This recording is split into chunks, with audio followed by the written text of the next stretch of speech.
અમરેલીની Shantaba medical કોલેજના intern ડોક્ટરના સતત છઠ્ઠા દિવસે ધરણા પ્રદર્શન યથાવત જોવા મળ્યા। ધરણાના કારણે બે ઇન્ટર્ન ડોક્ટરોને કાળઝાળ તડકાના કારણે હોસ્પિટલમાં દાખલ કરાયા। આવી કાળઝાળ ગરમીમાં પણ તબીબો એક હાથમાં છત્રીઓ અને બીજા હાથમાં પ્લેકાર્ડ સાથે ધરણા કરતા નજરે પડ્યા।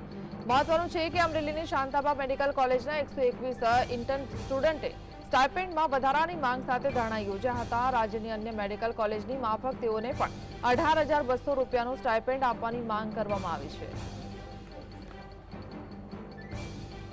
અહીંયા અમે સતત 6 દિવસથી તડકામાં બેઠા છે તોય અમારી માંગ કોઈ પૂરી કરતું નથી, કોઈ સાંભળતું નથી।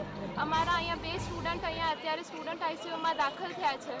અહીંયા બધા તડકામાં હેરાન થયા છે તોય કોઈ સાંભળતું નથી અમારે, અને કાંઈ વ્યવસ્થા પાણી કે છાયડાની કાંઈ વ્યવસ્થા અમને આપવામાં આવી નથી। અમે અત્યારે શાંતાબા મેડિકલ કોલેજના 121 જેટલા ઇન્ટર્ન ડૉક્ટરો હડતાલ ઉપર છીએ।